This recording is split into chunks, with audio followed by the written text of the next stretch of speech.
two nuclear powers, two major nuclear powers might be sliding into a war. And the only thing worse than two nuclear powers sliding into a war is Donald Trump getting in the middle of it. And that's exactly what's happening right now. Here's some visual aids here for you geographically challenged people. We're talking about India and Pakistan, and they're teetering on war over these Kashmir jets. Let me zoom in for you a little bit more just so y'all got it, just so y'all can see what's happening here. So after India dropped bombs in Kashmir, which is controlled by Pakistan, Pakistan says it's now ready to clap back. The Prime Minister, Shehbaz Sharif, says that a response to India is absolutely coming. The only question is, how hard will this response be? Pakistan claims they already shot down 5 Indian fighter jets, including 3 French Rafales. Now, if that's true, they could just say, look, we won. Well, let's keep it pushing. But some people, myself included, think that Pakistan's army chief is going to take it a step further. Now, if you don't know Pakistan's current army chief, he's a lot more aggressive, let's just say, than the previous one.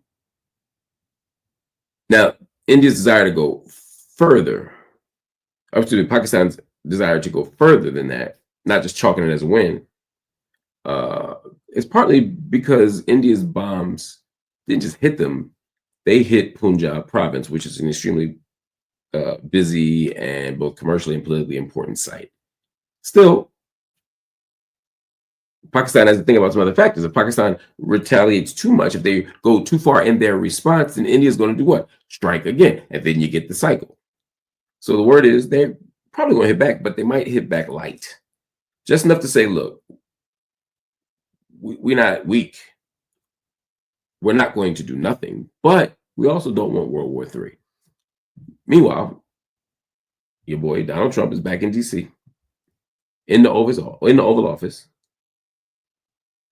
talking about, I get along with both sides. First of all, why do you have to say anything?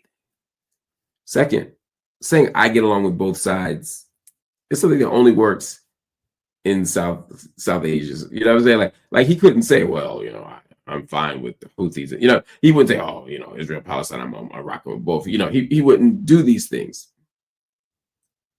Now, part of why it's convenient for him to say I get along with both sides is because Trump doesn't know the area. He doesn't know the region. He's not informed on the subject. And so this allows him to not say anything that requires any thought or critical reflection because he didn't have any.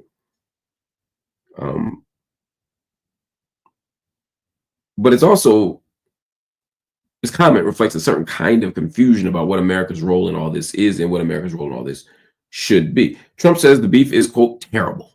Thanks. But he also says he wants to help squash it. Now, what that means, that's between him and his God. I have no idea what Donald Trump means by that.